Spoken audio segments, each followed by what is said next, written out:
Hi friends, good morning. आज तुम्हाला एक वेगळा रेसिपी दाखवणार आहे. वेगळं म्हणजे सगळेजण करतात तसंच आहे, थोडासा वेगळा आहे माझा रेसिपी. कोणतरी गेस्ट ते आले अचानक म्हणले तर चटपट होणारं शेंगा आमटी. डाळ ते शिजून कुठं करायचं होते, आपलं कोणतरी आले आता अचानक म्हणलं तर शेंगा आमटी आपलं भाजीला ते काढून ठेवलेलं असते ते शेंगा आमटी, शेंगा कूट असते ते शेंगा आमटी करायचं. सगळेजण करते, थोडंसं माझं चेंज आहे. चेंज म्हणजे काय तुम्हाला ते आता दाखवते पुढं.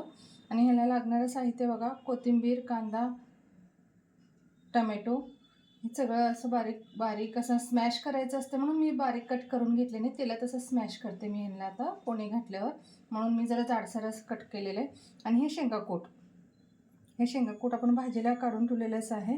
हे शेंगाकूटमुळं ना शेंगा आमटी छान लागते, तेल सुटते असं छान, उकळल्यावर छान लागते. ह्याला अजून टेस्टी करण्यासाठी थोडंसं एक वेगळा टिप्स सांगते, ते काय म्हणून तुम्ही आता पुढं बघा.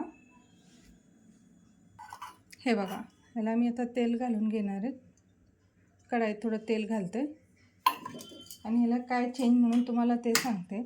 आता हे काय कूट होतं, आता तुम्हाला मी म्हणले भाजीला कूट असते ते डब्यातलं, पटकन कोण आलं तर पटकन करायचं म्हणलं तर थोडं शेंगा आमटी थोडं उकळल्यावरच तेल सुटते. मग थोडं टाईम नसलं तर आम्हाला टेस्ट पण छान करायचं आणि असं शेंगा आमटीला वर तेल यायला पाहिजे म्हणलं तर ते इम्पॉर्टंट टिप्स आहे.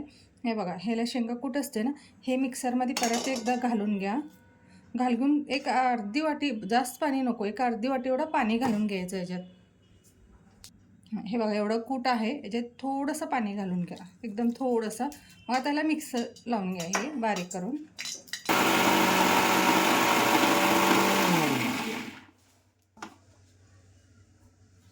असं हे एकदम पेस्ट करून घेतले मी शेंगाकूट. ह्याच्याने काय होते, झटपट होते आणि तेल पण लवकर सोडते. जर शेंगाकूट तुम्ही डायरेक्ट असं पाण्यात मिक्स करून पोणी घातले ना, ते खाली शेंगाकूट थांबते आणि वर सगळं असं पाणी पाणी होते. असं पाणी घालून कुटामध्ये असं बारीक करा, एक जीव असं पेस्टसारखं. मग हे खूप लवकर पण होते आणि टेस्ट पण छान लागते. तुम्ही नक्की एकदा करा आणि दाखवते पुढचं रेसिपी काय नाही.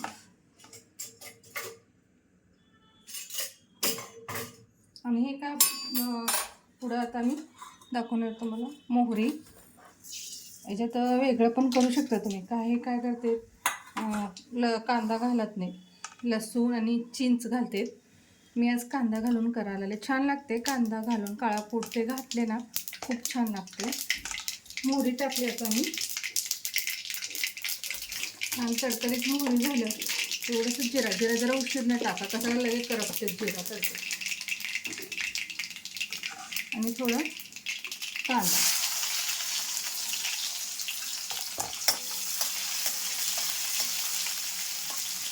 हे असं थोडंसं पाणी घालून जरी कूटमध्ये बारीक केलं आहे सगळं मिक्सरमध्ये, मग लवकर होते शेंगा आमटी. नाहीतर त्याचं कूट डायरेक्ट तुम्ही कोणी घातले ना, खूपच असं वेळ लागते त्याला, असं तेल सुटायला उकळून मग डायरेक्ट वाटीत पण घालता येत नाही, छान लागत नाही. तेल सुटल्यावरच शेंगा आमटी छान लागते. आणि वर टोमॅटो.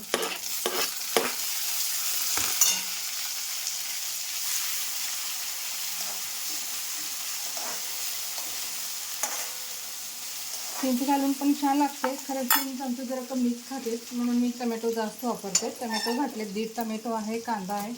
आणि ह्याच्यात आता मसाला जाणार आहे आपला. हळद, मेन म्हणजे काळा तिखट. शेंगा आमटीला काळा तिखट असल्यानं खूप छान लागते खायला. काळा तिखट आणि थोडंसं लाल तिखट. तेलातच घाला, मग थोडं एक 10 मिनिटाला बंद करून ठेवा. कसं टमॅटो स्मॅश व्हायला एकदम बारीक मऊ झाले ना, मग याला स्मॅश करून घे. 10 मिनिटं ठेवा फक्त. हे बघा फ्रेंड्स, टमॅटो एकदम मऊ झाले. आता थोडंसं रेव्हीनेचं स्मॅश करून घे. सगळं मसाला तेलात घातले ना, कलर पण छान येते. काही जण काय करतात, आमटी ते वर सगळं कूट घातल्यावर पाणीत घालते, तसं घालू नका, ठसका लागते. तेलात घाला, छान लागते टेस्ट. हे बघा, टमॅटो एकदम रवीने बारीक करून घ्या.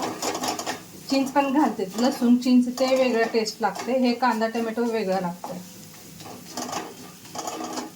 एकच वापरा, लसूण घातले तर चिंच वापरा, जरी कांदा घातले तर टमॅटो वापरा, कॉम्बिनेशन छान लागते. हे बघा, एकदम बारीक करून घेतलेला मी.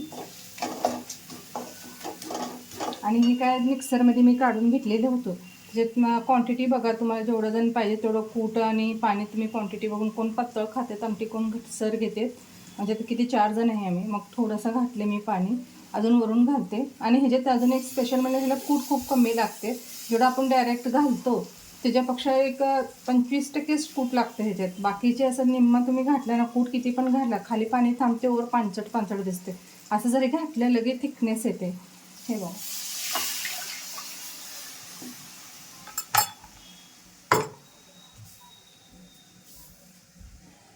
हे बघा एवढं घट्ट झालंय.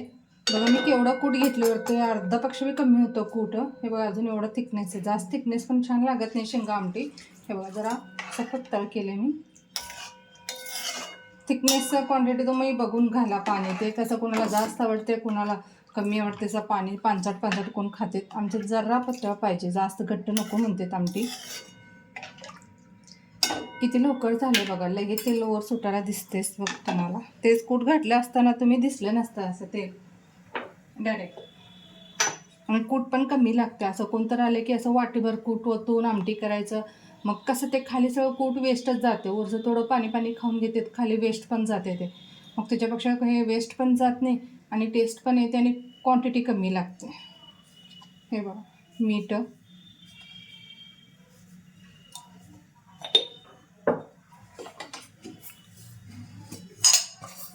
थोडंसं साखर. मी सगळ्या रेसिपीत थोडंसं साखर वापरते, आमच्यात साखर जरा आवडते सगळ्यांना. आणि हे ताजं थोडंसं कोथिंबीर घालते, अजून उकळी आल्यावर घालू आपण. हे बघा फ्रेंड्स, हे किती छान असं लगे असं उकळी आलं, ह्याला तेल पण किती छान सुटलं आहे बघा. गॅस मी बारीक ठेवले. कसं शेंगा आमटी कधी काय बदल होतून येते, तूरडाळचं काय वाटत नाही, डाळीचं शेंगा आमटी खूप लवकर होते. आणि त्यांच्यात आम्ही घालणार आहे थोडंसं ताजा कोथिंबीर. आता मी पहिला घातले होते, आता थोडं उकळी आलं अजून थोडा घालायला आहे. म्हणजे काय लवकर पण होतं आहे आणि कूट पण कमी लागते आणि थिकनेस छान लागते. आणि खायला तर काय विचारू नये, एवढं मस्त टेस्ट लागतं. काय एकच चेंजेस म्हणजे ते मिक्सरमध्ये काढायचं कूट. हो बघा,